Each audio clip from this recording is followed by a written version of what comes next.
The scent of lilies was suffocating. It clung to the heavy, stagnant air in the old church, a cloying sweetness that mingled with the musty smell of old wood and incense.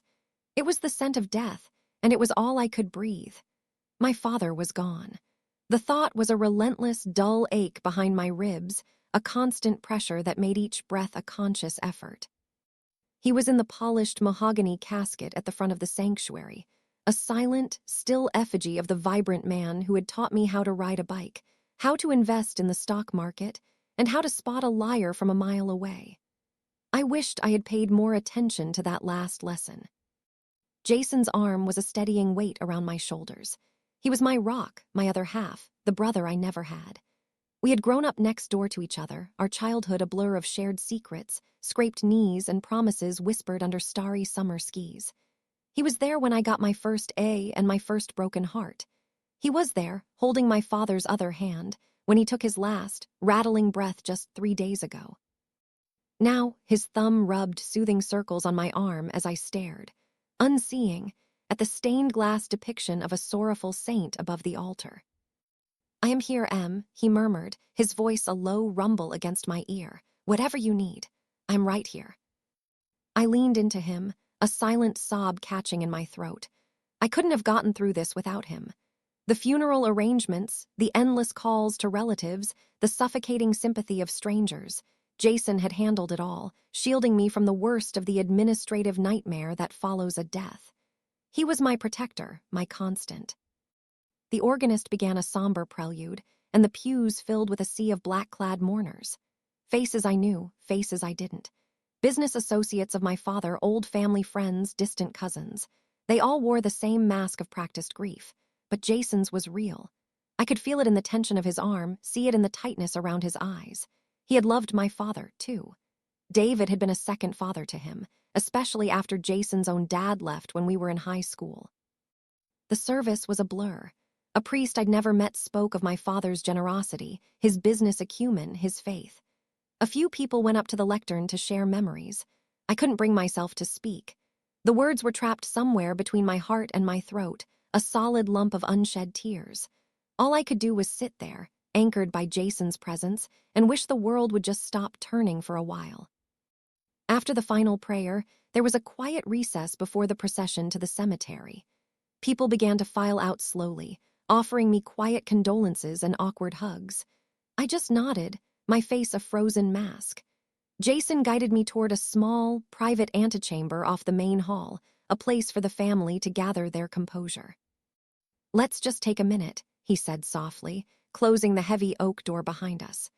The sudden silence was a relief.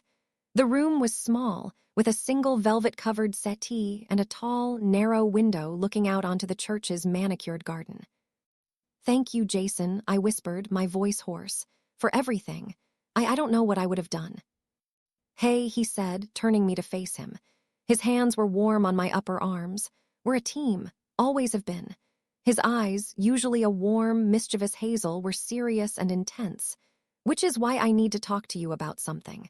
I know the timing is awful, just hear me out." I frowned, a sliver of confusion piercing the thick fog of my grief. "What is it?" He took a deep breath. "The inheritance, Emily. Your dad's estate. I know the lawyers have already been in touch with you. It's substantial." I stiffened. "Jason, I can't think about that right now." I know, but this is important. It's time-sensitive." He started packing the small room, his movements suddenly agitated, a stark contrast to his calm demeanor just moments before. "You know that tech startup I've been working on? The one I told you about last month?" I nodded numbly. He was always full of grand ideas, schemes that were going to make him a millionaire overnight. I'd always supported him, listened patiently, but my father had been more skeptical. "Be careful, Emily," he'd warned me once. "Jason sees the world in lottery tickets. You see it in hard work." "Well, it's happening," Jason said, his voice rising with an excitement that felt obscene in the quiet grief of the church.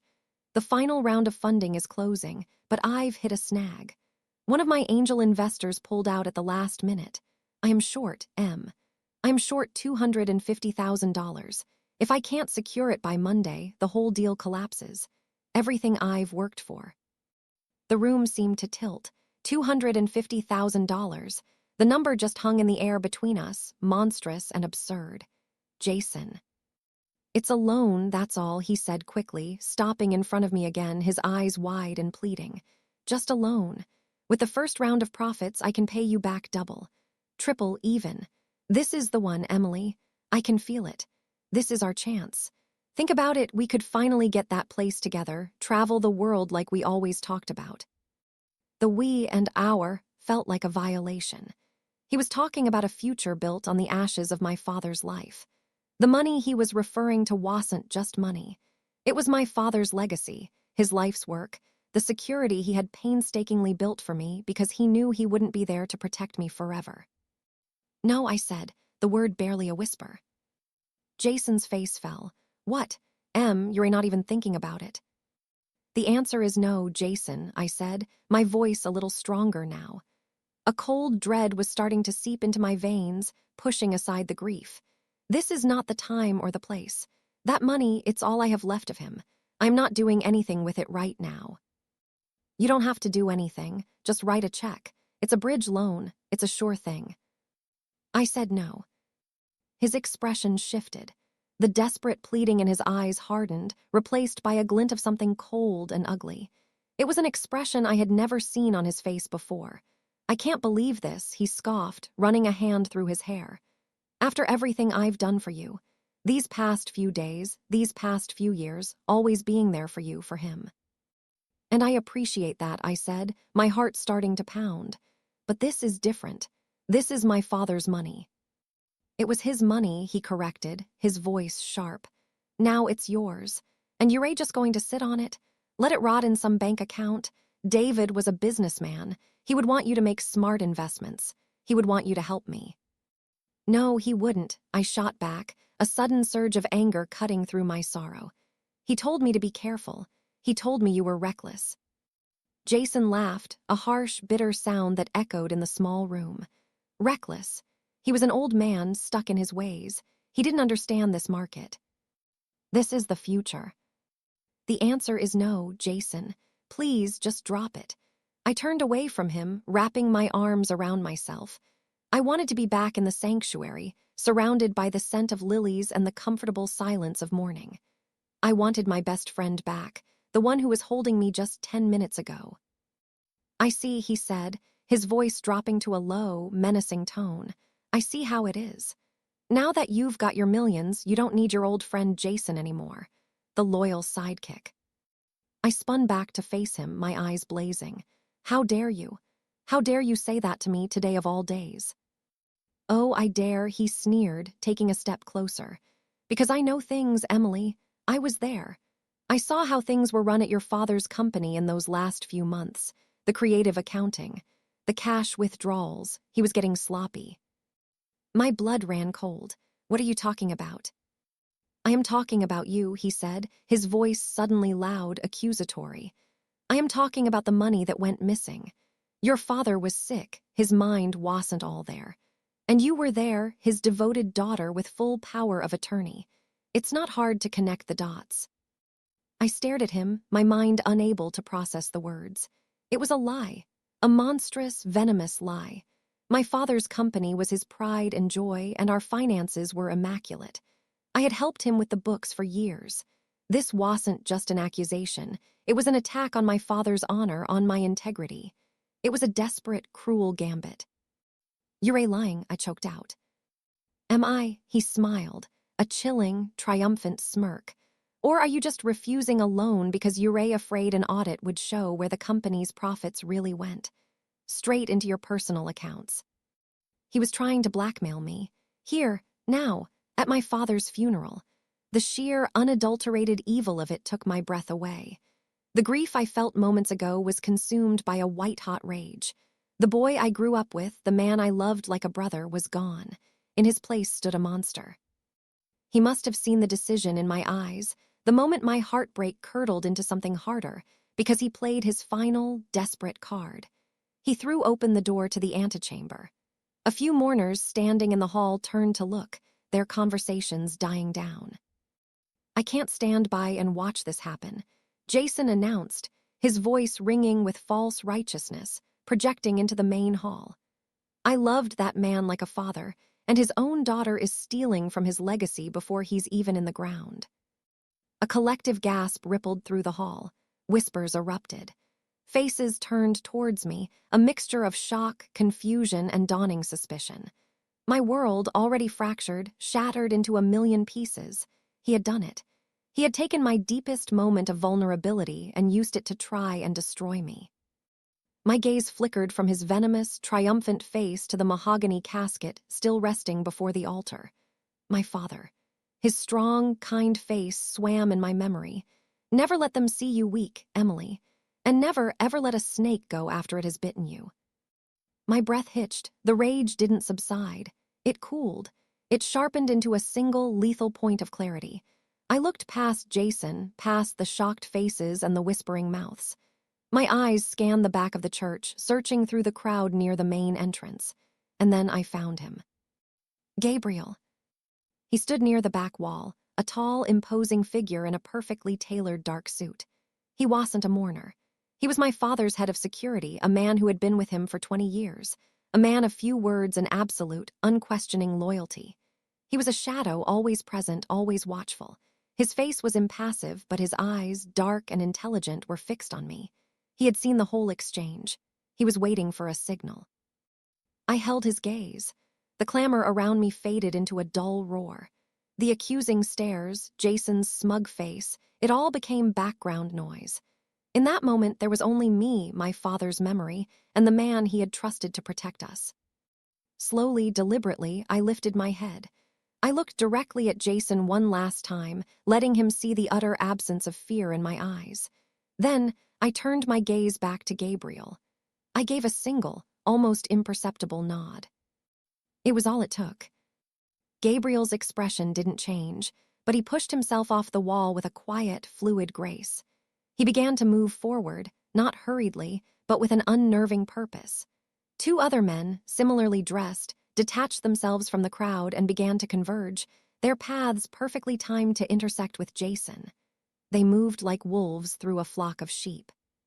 Jason was still talking, his voice loud and performative, painting himself as the grieving, honorable friend. She wouldn't even let me see the books. She has something to hide, I am telling you. He didn't see them coming, not until Gabriel was right beside him. Gabriel didn't touch Jason at first. He simply materialized at his side, a silent, unmovable object. The other two men, Adam and Brian, whom I recognized from my father's security detail, formed a soft, impassable triangle around him. They didn't draw weapons or raise their voices. They didn't need to.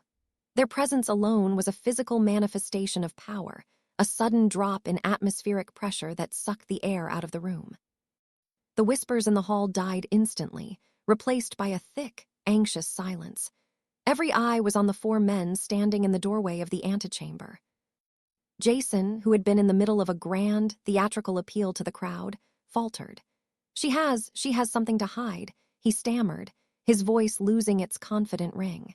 He turned his head and finally saw Gabriel standing shoulder to shoulder with him.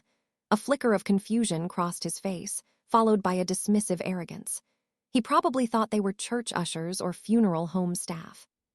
"Excuse me, we're having a private conversation here," Jason said, trying to wave Gabriel away. Gabriel didn't even look at him. His dark eyes were fixed on me, awaiting any further command. His stillness was more intimidating than any threat. It was the stillness of a predator that knows its prey is already cornered. Adam, the broader of the two other men, took a small step forward, effectively cutting Jason off from the rest of the hall. "What is this?" Jason demanded, his voice rising in pitch. He tried to push past Gabriel to get back into the open, to continue his performance. It was like watching a man try to push over a granite statue. Gabriel didn't move a muscle, but Jason stumbled back from the sheer immovability of him. Panic began to dawn in Jason's eyes as he looked from one impassive face to the next. These were not ushers. "Emily, what is the meaning of this?" He squeaked, his bravado crumbling into a pathetic whine. "Call off your goons." I took a slow, deliberate step out of the antechamber, moving to stand in the center of the doorway. I felt the weight of every gaze in the church, but I ignored them. My focus was entirely on the man I had once called my best friend. The coldness inside me was absolute, a glacier where my heart used to be. My goons, I repeated, my voice quiet but carrying in the unnatural silence. These men work for my father. They protect his assets. They protect his family. They protect his legacy from threats. I let the last word hang in the air. Jason's face paled. The realization of what he had done, of who he had tried to blackmail, was finally crashing down on him. He had mistaken my grief for weakness. He had mistaken my father's absence for a power vacuum. He had forgotten who David Anderson really was. My father wasn't just a businessman. He was an empire builder, a man who had navigated treacherous waters filled with sharks far more dangerous than Jason. And he had always believed in being prepared. Gabriel, Adam, and Brian were his preparedness. "This is insane," Jason sputtered, looking around for an ally, for someone to intervene. But no one moved. They were all frozen, watching the silent, terrifying drama unfold. "I am your friend, Emily. We grew up together." "My friend," I said, the words tasting like ash, "wouldn't try to extort money from me in a church, while my father lies in his casket a few feet away. My friend wouldn't invent vile, disgusting lies to defame a man he claimed to love. You are not my friend. I don't know what you are." Gabriel finally moved. He leaned in and murmured something in Jason's ear. I couldn't hear the words, but I saw Jason flinch as if he'd been struck.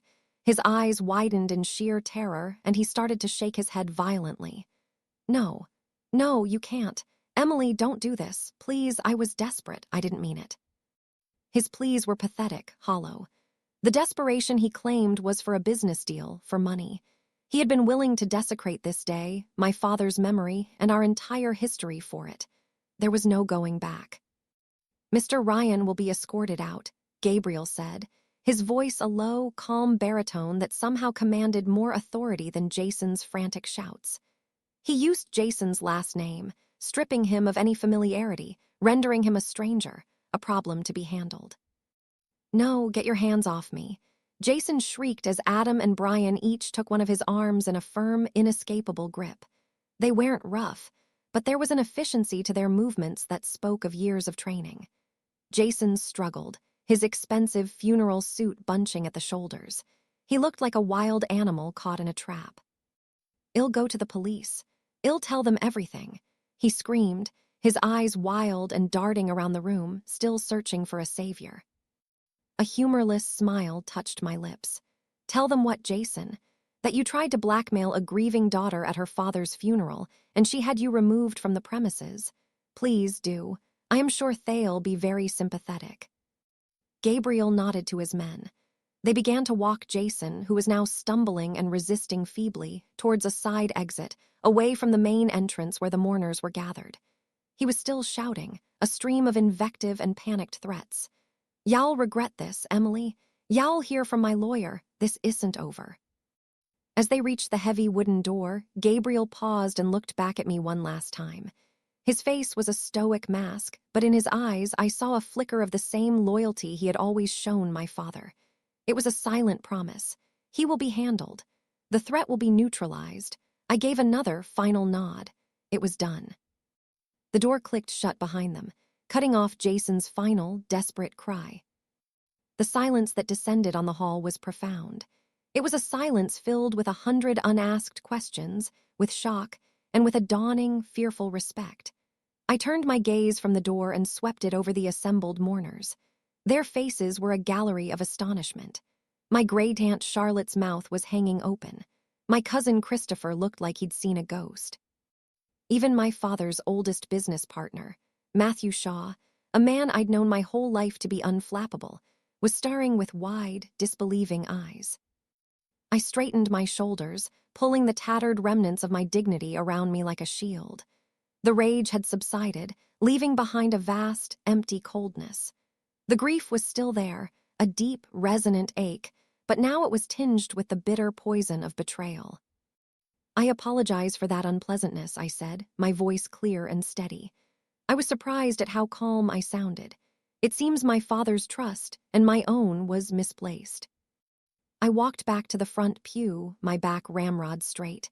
I could feel their stares on me, could hear the faint rustle of clothing as people shifted uncomfortably. I was no longer just the grieving daughter. I was something else now. I was David Anderson's heir, and I had just shown them a glimpse of what that meant. Matthew Shaw approached the pew and sat beside me, leaving a respectful distance.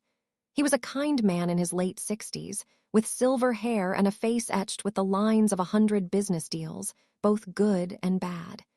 He had been my father's lawyer, his confidant, and one of his truest friends. "Emily," he said, his voice a low, concerned murmur. "Are you all right?" "I am fine, Matthew," I said, my eyes fixed on the casket. He was silent for a long moment. That was decisive. "My father taught me to deal with threats decisively," I replied, my voice flat. "Jason made himself a threat."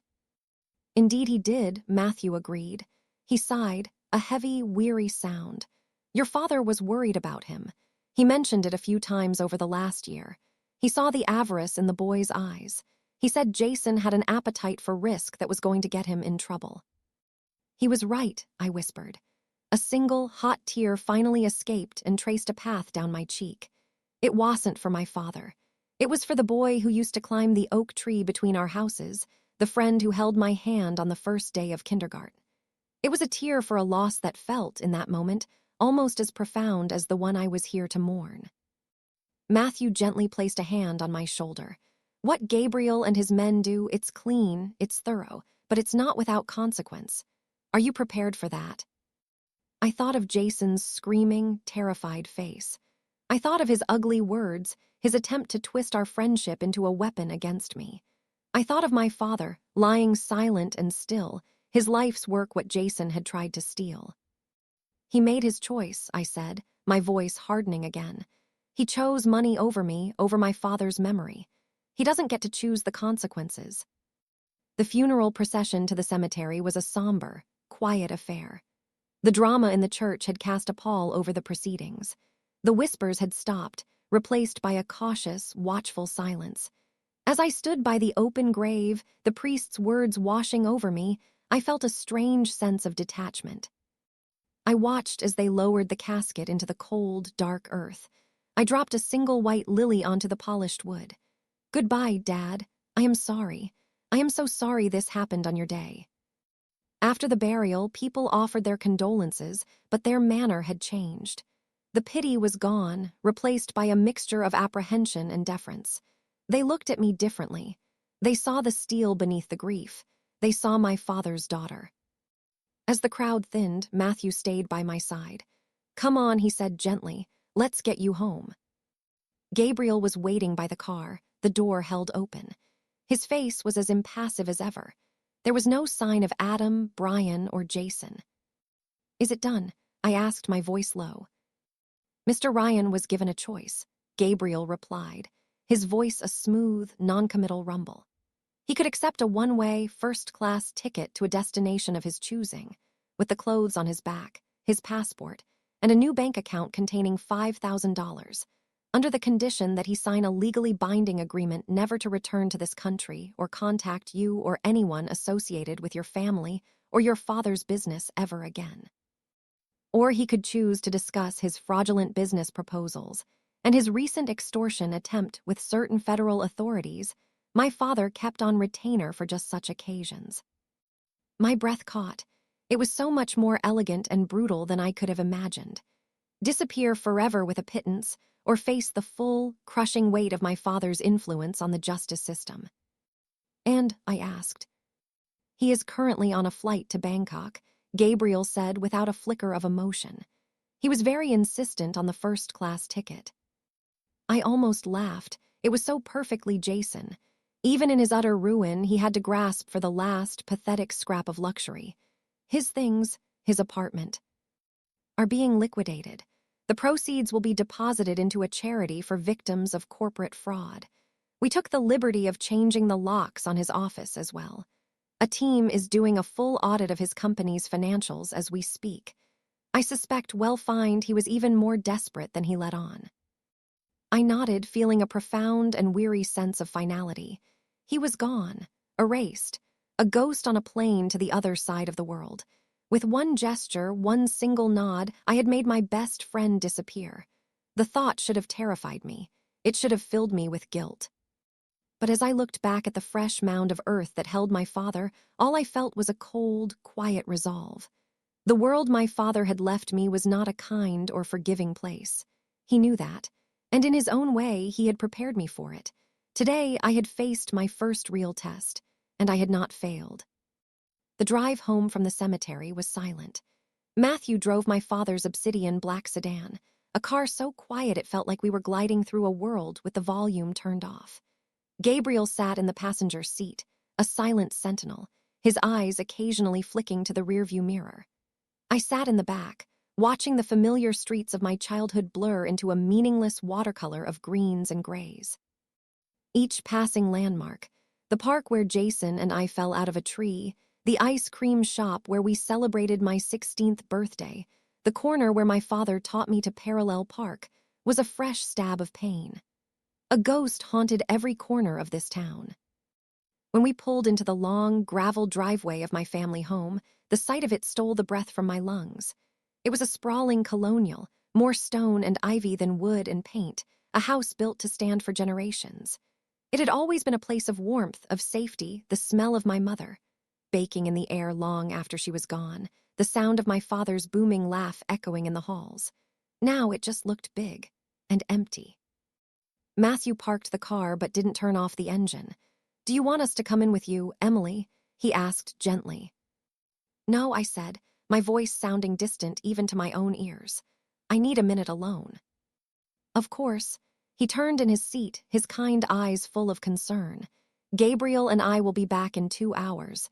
We need to brief you on a few things. Urgent matters."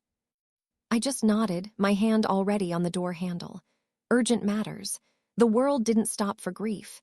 My father had taught me that too. Business never sleeps. I walked up the stone path, my heels clicking a lonely rhythm. I let myself in with the key that had been on my keychain since I was 12. The air inside was cool and still, carrying the faint scent of lemon polish and my father's cologne. The silence was a physical weight. I dropped my keys and purse onto the mahogany console table in the foyer, the clatter echoing unnervingly through the cavernous space. For a moment, I just stood there, listening to the house breathe around me. I could almost hear the ghosts of my life here. My own childish shrieks of laughter, my mother's soft humming, my father's heavy footfalls on the stairs, and Jason's voice everywhere. "Come on, Em, I'll race you to the pool. Let's hide in your dad's study, he'll never find us. Don't worry, I'll talk to him for you, he always listens to me." The last memory was a poisoned dart. He had always been the bridge between my father and me when I was a teenager, the charming negotiator, the trusted son my father never had. Had it all been a lie? Had he been playing a long game this entire time, ingratiating himself, learning the business, waiting for his moment? The thought was nauseating. I walked through the house like a tourist in my own life. I ran my hand along the grand piano in the living room, its keys silent and gleaming. I paused in front of a framed photograph on the mantelpiece. It was from a summer vacation 10 years ago. A 14-year-old me, all braces and awkward limbs, stood between my beaming father and a lanky, grinning Jason. We all had our arms around each other, a perfect, happy triangle. I felt a violent urge to smash it, to shatter the smiling lie into 1,000 pieces. Instead, I turned it face down. I ended up in my father's study. This was the heart of his empire, a room paneled in dark cherry wood, dominated by a desk the size of a small boat. One entire wall was a floor-to-ceiling bookshelf filled not with novels, but with leather-bound volumes of financial law, market analysis, and biographies of powerful men. This was where he had taught me about the world. Not the nice, polite world of school and friendships, but the real world. The world of leverage and assets, of threats and opportunities. I sat in his large leather chair. It still smelled of him. I spun slowly, taking in the room. This was my world now. The weight of it felt like it could crush me. The phone on his desk, with its multiple lines and intimidating array of buttons, seemed like a coiled snake. The locked file cabinets, the humming computer, the framed stock certificates on the wall, they were all pieces of a puzzle I now had to solve. My grief for my father was a vast, deep ocean. But my rage at Jason was a fire, and it was the fire that was keeping me from drowning. He hadn't just betrayed me. He had used my father's death as a leverage point. He had tried to turn my inheritance into his seed money. He had tried to weaponize my grief. The sheer audacity of it was breathtaking. When the doorbell chimed exactly 2 hours later, I was ready. I had washed my face, the icy water a shock to my system. I had changed out of my black funeral dress and into a simple pair of gray trousers and a silk blouse. I had made a pot of coffee, the familiar ritual grounding me. When I opened the door to Matthew and Gabriel, I was no longer the shattered daughter. I was the woman in charge of the house. "Come in," I said, my voice even. I led them not to the formal living room, but to the study. I sat behind the desk in my father's chair. It was a conscious choice. A statement. Matthew took one of the wingback chairs opposite the desk, while Gabriel stood, as always, near the door, a silent, watchful presence. Matthew placed his briefcase on his lap but didn't open it. "First, Emily, I want to reiterate how sorry I am. About your father, and about what happened with Jason." "Thank you, Matthew," I said. "But apologies aren't necessary. What's necessary is information. You said there were urgent matters." He nodded, a look of grim approval in his eyes. He opened his briefcase and pulled out a thin file. "The market opens on Monday morning. Your father's passing will be public knowledge by then. The vultures will be circling. Anderson Holdings is a private company, but its influence is vast. Many will see this as a moment of weakness, an opportunity to poach clients, to short stocks in affiliated public companies, to challenge existing contracts. They think a 24-year-old girl is in charge. I finished for him." "Precisely," he said. "We need to project an image of absolute stability, seamless transition. I've already drafted a press release nomming you as the new CEO and chairwoman, effective immediately, per your father's succession plan. It needs your signature." He slid the paper across the desk. I read it. The words seemed foreign, surreal. Chairwoman Emily Anderson. It was the title my father had been grooming me for, but I thought I had years left. I picked up the heavy, gold-plated pen from the desk holder and signed my name at the bottom. My hand didn't shake. "Good," Matthew said, taking the paper back. "That's the first step. The second is more delicate. It concerns Jason Ryan." I looked from Matthew to Gabriel. I was told he was on a flight to Bangkok. "He is," Gabriel confirmed, his voice calm and flat. "But that was merely containment of the immediate threat. We have since completed the preliminary audit of his company, Innovate Dynamics." He stepped forward and placed a slim tablet on the desk in front of me. I looked down at the screen. It was a flowchart of interconnected companies, bank accounts, and wire transfers. It was a spiderweb of deceit. "Jason wasn't just short on funding," Gabriel explained, his finger tracing a path through the diagram. "He was insolvent. He had been for at least 6 months.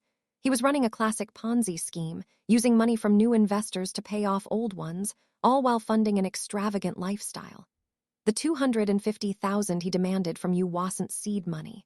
It was a frantic plug for a hole in a dam that was already collapsing. He had creditors and several very unpleasant investors from Eastern Europe who were days away from discovering the fraud." I stared at the screen, a cold sickness churning in my stomach. The friend I had trusted, the man I had nearly given my father's money to, was a common criminal. A con man. The betrayal deepened, twisting into something more sordid and pathetic. "He would have taken your money and disappeared anyway," Matthew said softly. "You would have been just another victim on his list." "There's more," Gabriel said, tapping the screen to highlight a series of outgoing payments from one of Jason's shell corporations. The payments were large, regular, and all went to a single holding company based in the Cayman Islands. This holding company, Northlight Ventures, has been aggressively trying to acquire a smaller tech firm that Anderson Holdings has a majority stake in. Your father blocked the acquisition 3 times. My head snapped up. So Jason wasn't just stealing for himself. He was being paid to weaken my father's assets from the inside. "We cannot prove intent yet," Gabriel said carefully, "but the money trail is suggestive." "Whose company is Northlight Ventures?" I demanded. Matthew let out a long, weary sigh. He looked older than he had at the funeral. It's a shell, of course. But the man behind it, the ultimate beneficiary, is a man your father had a long and contentious history with, Alexander Cromwell. The name landed like a stone in the silent room. Alexander Cromwell, a ruthless corporate raider my father had called a shark in a handmade suit. They had been rivals for 2 decades, clashing over deals, poaching each other's employees, their mutual animosity a legendary fixture in their industry. Cromwell was everything my father was not, flashy, cruel, and utterly devoid of honor. It all clicked into place. The timing, the desperation. Jason hadn't just been greedy, he had been a pawn, a tool used by my father's greatest enemy sent to strike at the moment of our family's greatest weakness. The betrayal wasn't just personal anymore. It was strategic. It was an act of war. I looked at the tablet, at the web of lies and theft. I thought of Jason's face in the church, contorted with false righteousness. He hadn't just been trying to save his own skin. He had been working for the enemy. He had been trying to hand Alexander Cromwell a victory over my father, even in death. The coldness in my veins solidified into something new. Purpose. I pushed the tablet back across the desk. I looked at Gabriel, then at Matthew. The grief was still there, a hot core in my chest, but I walled it off. There would be time for mourning later. Now it was time for business. Gabriel, I said, my voice low and clear. I want everything you can find on Alexander Cromwell. His businesses, his associates, his finances, his personal life. I want to know where he sleeps, who he eats with, and what his weaknesses are. Use any resources you need. There is no budget. Gabriel gave a single, sharp nod. Understood. Matthew, I continued, turning to the lawyer. I want you to schedule a full board meeting for Monday morning, 9 a.m. sharp. I will be there. And I want you to prepare a portfolio on every single asset Cromwell has ever shown an interest in. We're going on the offensive. Matthew blinked, a flicker of surprise in his eyes, but it was quickly replaced by a slow, spreading smile. It was the smile of a man who had just seen the ghost of his old friend.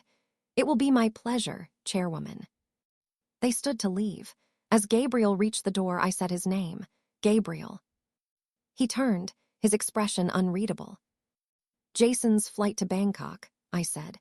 Did you happen to find out who paid for the ticket his angel investor pulled out on?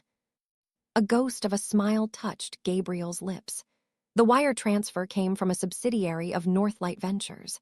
It seems Mr. Cromwell was cutting his losses and his loose ends at the same time. Of course, Jason wasn't just a pawn, he was a disposable one. I nodded slowly, the final piece of the puzzle locking into its bitter place. The war hadn't started in the church today. It had been going on for years.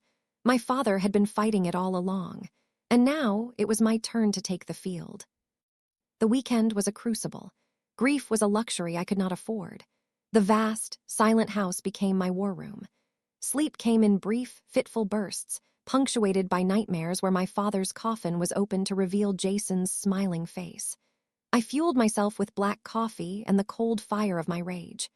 By Sunday evening, Matthew and Gabriel had helped me assemble a comprehensive picture of the battlefield. We pored over financial statements, corporate structures, and Gabriel's disturbingly thorough dossiers on every key player in Alexander Cromwell's orbit. I learned more about my father's business and his enemies in those 48 hours than I had in the previous 10 years. He had been preparing me, but he had also been shielding me. That shield was gone now. Monday morning arrived, cold and gray. Dressed in a charcoal gray suit that had belonged to my mother, tailored to fit me, a silent armor of her strength, I walked into the Anderson Holdings boardroom. The room was intimidating, a cavern of polished mahogany and black leather with a panoramic view of the city skyline. The air was thick with tension and the scent of expensive cologne. 10 men, the members of the board, were already seated around the long table. They were my father's generals, men in their 50s and 60s, their faces a mixture of sympathy, skepticism, and wary curiosity. I saw my cousin, Christopher, among them, looking pale and uncomfortable. The oldest, Jacob, a man who had been with my father from the very beginning, gave me a sad, paternal nod. I took my seat at the head of the table, in the chair that had been my father's. It felt both too large and exactly right. For a moment, silence reigned. I could feel them sizing me up, wondering if the girl they'd watched grow up had what it took to command their loyalty. "Good morning, gentlemen," I began, my voice clear and steady, betraying none of the tremor I felt inside. "Thank you for coming on such short notice. I know this is a difficult time for all of us." David Anderson was more than a CEO. He was a mentor, a partner, and a friend. His loss is immeasurable. A few of the men nodded, their expressions softening. I let the moment of shared grief settle before I continued, my tone shifting from somber to sharp. "However, grief is a private matter. Business is not. As of Friday, I have assumed the role of chairwoman and CEO, as per my father's documented succession plan. Our transition will be seamless because our strategy remains the same: growth, innovation, and the utter decimation of our competition." The last phrase hung in the air, a deliberate shock. I saw Jacob's eyebrows shoot up. "Some of you may have heard about an unfortunate incident at the funeral," I continued, meeting each of their gazes. "An incident involving Jason Ryan. I will not mince words. Mr. Ryan was not just a desperate fraud. He was a corporate soldier, armed and funded by our oldest rival, Alexander Cromwell. His attempt to extort money from my family was the opening salvo in a war Cromwell intends to wage on this company in its perceived moment of weakness." I nodded to Gabriel, who stood by the door. He dimmed the lights and a projector lit up the screen behind me. It showed the same flowchart of Jason's Ponzi scheme and its connection to Cromwell's Northlight Ventures. I walked them through the data, my voice cold and clinical, explaining the depth of the betrayal and the nature of the threat. "Cromwell believes my father's death has left a power vacuum. He thinks we are vulnerable, exposed. He thinks he can pick us apart, piece by piece. He is mistaken." I clicked to the next slide. It was a profile of a small, innovative green energy company called Solera Tech. My father had been watching Solera for months, I explained. He believed their patented solar fabric technology was revolutionary. He was preparing a generous acquisition offer. Our intelligence shows that Cromwell is also moving on Solera. He wants their patents to bolster his own flagging renewables division. He believes he has a clear path to acquisition. His preliminary offer is on the table, and he expects to close by the end of the week. I paused, letting the information sink in. "He's using our grief as cover," I said, my voice dropping. "He expects us to be looking inward, consumed by mourning and internal politics. He doesn't expect a countermove, which is why we are going to buy Solera Tech out from under him. Today." The room erupted in a low murmur of voices. Jacob held up a hand. "Emily, with all due respect, this is highly aggressive. A bidding war with Cromwell could be costly and distracting. Perhaps a more prudent course of action would be to consolidate our existing assets, to show the market our stability before we engage in such a high-stakes play." "Prudence is what Cromwell is counting on, Jacob," I countered, turning to face him directly. "He wants us to be prudent. He wants us to consolidate. He wants us to hide behind our walls while he plunders the field. My father didn't build this company by being prudent. He built it by being bold. He saw the future in Solera, and so do I. This isn't just a strategic acquisition, it's a message. It's a statement that Anderson Holdings is not in mourning. We are at war." "It's a huge risk," Christopher chimed in, his voice wavering slightly. "What if Cromwell outbids us? It could be a financial bloodbath." I said with a certainty I didn't entirely feel, because he's not just buying a company. He's trying to steal a legacy, and we are not going to let him." I looked around the table. Gabriel's team has confirmed that Cromwell's empire is over-leveraged. He projects an image of infinite cash, but he is stretched thin across 3 different hostile takeovers. A bidding war is the last thing he can afford right now, especially a public one. We, on the other hand, I smiled thinly, are sitting on 3/4 of unleveraged capital reserves. My father was prudent in that, at least. I laid out the plan. We would bypass Cromwell's lowball preliminary offer and go directly to Solera's founder and CEO, a brilliant but underfunded engineer named Dr. Avasharma. We wouldn't just offer her more money. We would offer her my father's vision, complete autonomy for her research and development division, a massive infusion of capital, and the full backing of Anderson Holdings' global manufacturing and distribution network. We weren't just buying her company, we were offering her a partnership to change the world. It was the exact deal my father had outlined in his private notes. The meeting with Dr. Sharma is at noon, I concluded. Matthew and I will be attending. I need the board's formal approval to make an offer up to 40% above Cromwell's initial bid. There was a long silence. The men looked at each other, then at me. I stood my ground, my hands resting flat on the table, willing them to see the conviction in my eyes, to see my father's daughter. It was Jacob who finally broke the silence. He looked at the screen, then back at me, and a slow smile spread across his face. David would have loved this, he said, his voice thick with emotion. He always said the best defense is a hell of an offense. I vote aye. One by one, they followed suit. Aye. The decision was unanimous. For the first time that morning, I allowed myself to breathe. The meeting with Dr. Sharma was in a sterile, glass-walled conference room at her small headquarters. She was a sharp, no-nonsense woman in her 40s with intelligent eyes that missed nothing. She listened patiently as Cromwell's representatives, two slick, aggressive lawyers, made their case. They talked about synergy and shareholder value, their words dripping with corporate jargon that meant nothing. They were buying assets, not investing in a dream. Then it was our turn. I didn't start with numbers. I started with my father. I told her about his excitement for her technology, showing her his handwritten notes on the margins of her company's white paper. I spoke of his vision for a future powered by clean, accessible energy. Then I laid out our offer. A generous acquisition price that would make her and her early investors wealthy, but more importantly, a legally ironclad charter guaranteeing her R&D division full independence and a budget that was double what she had requested. Mr. Cromwell wants to buy your patents, Dr. Sharma, I concluded, looking her in the eye. My father wanted to invest in your vision, and so do I. We left her with the proposal. The wait was agonizing. I spent the afternoon in my father's office, unable to focus, jumping every time the phone rang. Gabriel stood his usual silent vigil, his presence a strange comfort. Finally, at 4:30, Matthew's private line buzzed. He answered, listened for a moment, and then gave me a wide, triumphant grin. She accepted, he mouthed silently. Unanimously. Her board didn't even want to hear Cromwell's counteroffer. A wave of relief so profound it almost buckled my knees washed over me. I sank into my father's chair, the leather sighing around me. We had done it.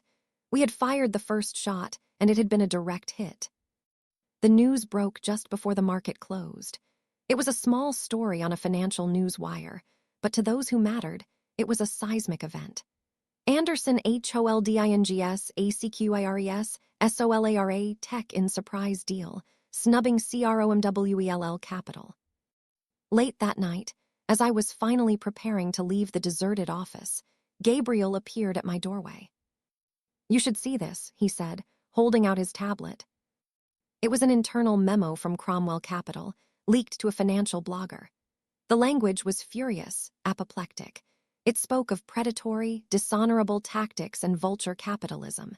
It didn't mention me by name, referring only to the impulsive and inexperienced new leadership at Anderson Holdings. But the final line was clearly a personal message, a declaration of war aimed directly at me. We will not forget this slight. The full weight of our resources will be brought to bear to correct this egregious market manipulation. Some people need to be taught that this is a world for lions, not for sentimental little lambs. I read the words, and a cold smile touched my lips. Little lamb, he still didn't see me. He saw a grieving girl playing dress-up in her father's office. He was blinded by his arrogance and his sexism. He thought he was hunting a lamb. He had no idea he had just walked into a trap set by a lioness. Let him come, I said, handing the tablet back to Gabriel. I'm counting on it. Cromwell's memo was not a threat. It was a promise. The attack came 2 days later, and it was as subtle as a guillotine. It wasn't a financial news story. It was the front-page headline of the city's most voracious tabloid. Griving heiress or gold-digging daughter, Anderson fortune plundered as patriarch fought for life. The article was a masterpiece of character assassination, a tapestry woven from half-truths and outright lies, quoting anonymous concerned family friends and former employees. It painted a picture of me as a manipulative, greedy daughter who had taken advantage of her father's failing health to embezzle millions. The source of the most damning, specific, and entirely fabricated accusations about cash withdrawals and offshore accounts was attributed to a whistleblower, a loyal friend of the late David Anderson, forced to flee the country in fear for his safety after confronting the heiress. Jason. Cromwell hadn't just used his lies, he had given him a heroic backstory. The fallout was immediate and brutal. The phones at Anderson Holdings lit up like a hellish Christmas tree. Our publicly traded affiliates saw their stocks dip sharply at the opening bell. The board was in a panic. My cousin Christopher called me, his voice a frantic squeak, demanding I issue a denial immediately. Even Jacob, my father's staunchest ally, sounded shaken. "This is bad, Emily," he said over the phone, his voice heavy. "This isn't a business attack. This is a personal one. Cromwell is trying to make you radioactive." "I know exactly what he's doing, Jacob," I said, my voice unnaturally calm as I stared out the window of my father's office. Let him. Let them all talk. Give them the day to get it out of their systems." The day. Emily, by the end of the day, our reputation could be in tatters. "A reputation built over 40 years isn't destroyed in a day by a tabloid," I replied. "Schedule an emergency press conference. Tomorrow morning, 10 a.m. here in this building." There was a pause. "What are you going to say?" "Everything that needs to be said," I answered, and hung up before he could argue further. I turned from the window. Gabriel and Matthew were in the office with me. They had been there since dawn. Matthew looked worried, shuffling through legal pads filled with potential defamation lawsuits. Gabriel, as usual, was perfectly still, his face impassive, but his eyes were alert, watching me. He held a single, slim folder in his hands. It was the fruit of his weekend's labor. It was our atomic bomb. "They're taking the bait," I said quietly. "Cromwell is arrogant. He thinks he's set a forest fire and all I have is a bucket of water.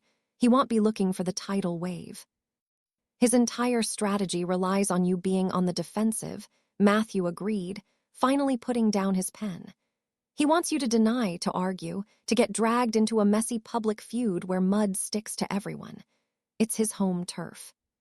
"But we're not going to play on his turf," I said, looking at the folder in Gabriel's hand. "Are we ready?" Gabriel stepped forward and laid the folder on the polished desk. All documents have been authenticated by 3 separate forensic accounting firms. The key witness has been relocated to a secure location and has already provided a sworn, videotaped deposition. The evidence is definitive. I opened the folder.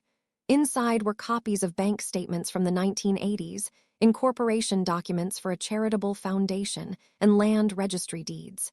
It wasn't a complicated story. In fact, its simplicity was what made it so devastating. Alexander Cromwell, the self-made tycoon, the lion of the market, had not made himself at all. His first major real estate investment, the seed from which his entire empire grew, was funded by money he had systematically embezzled from his own family's foundation, the Eleanor Cromwell Foundation for Disadvantaged Children, named for his deceased mother. He hadn't just stolen money. He had stolen it from poor children in his own mother's name. The witness was the foundation's former accountant, a man now in his late 70s who had lived in fear and guilt for 40 years, bought off and threatened into silence. Gabriel had found him living in a small town in Vermont. Apparently, it hadn't taken much persuasion for him to finally tell the truth. The next morning, the press room at Anderson Holdings was a circus. Every major news outlet was there, local and national. The air crackled with anticipation. The feeding frenzy of sharks who smelled blood in the water. When I walked to the podium, flanked by Matthew, a hush fell over the room. I could see the reporters' faces, their expressions a mix of pity and predatory hunger. They saw the little lamb, ready for slaughter. I adjusted the microphone, my hands steady. I looked out at the sea of cameras and microphones, and I began to speak. "Good morning. I'm Emily Anderson, I started, my voice clear and amplified.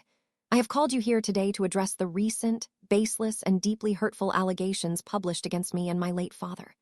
These accusations, sourced from a disgraced and exiled criminal, are nothing more than a smokescreen.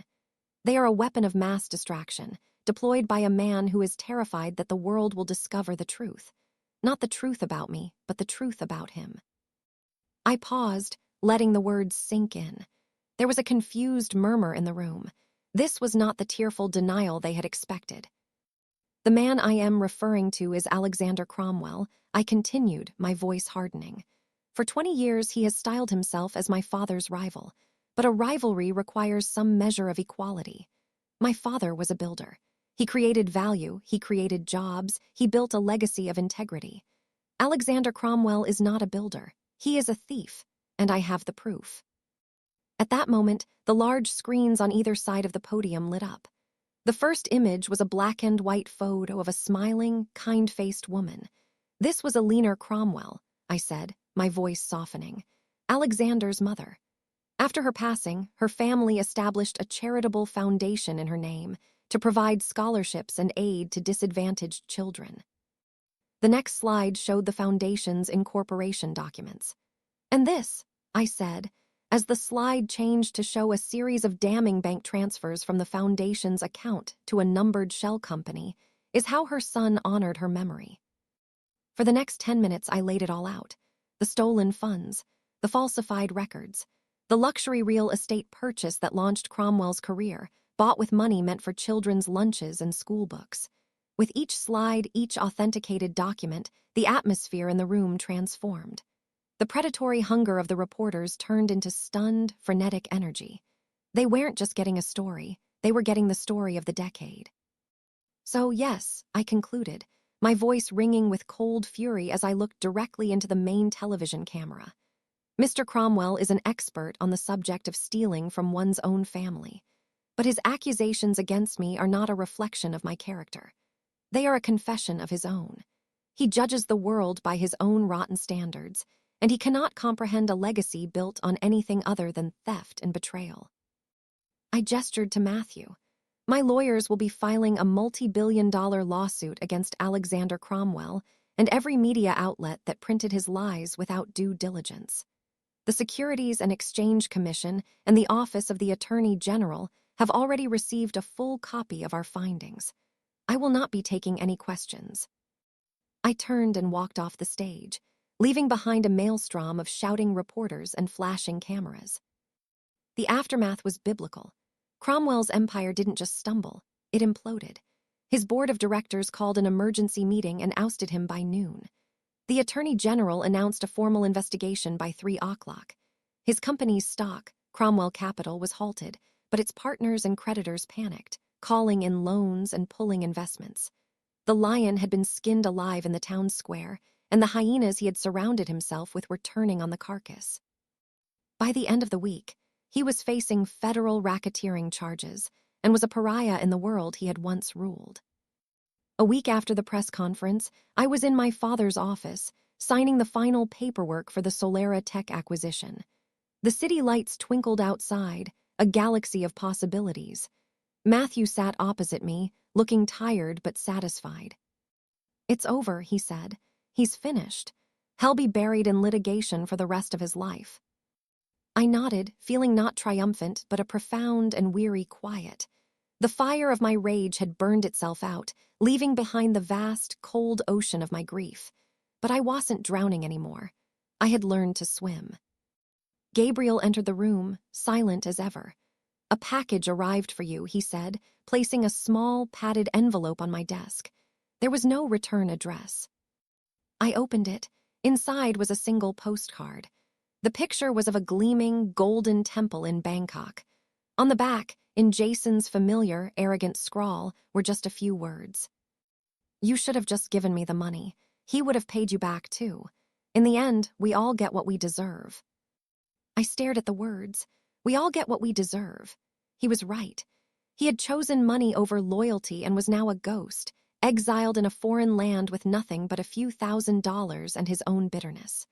Cromwell had chosen power over honor and was now a king with no kingdom, facing ruin and disgrace. And me, I had chosen to fight for my father's legacy, and now it was mine to protect. I looked at the postcard, at the smiling lie of my former friend. I didn't tear it up, I didn't burn it. I simply dropped it into the wastebasket. It was a relic from another life, a ghost I no longer needed to see. The gesture was small, quiet, and absolute. He was gone. Disappeared not by force, but by the sheer, crushing weight of his own choices. My response from that first single nod in the church to this final, dismissive flick of the wrist was now, finally, definitive.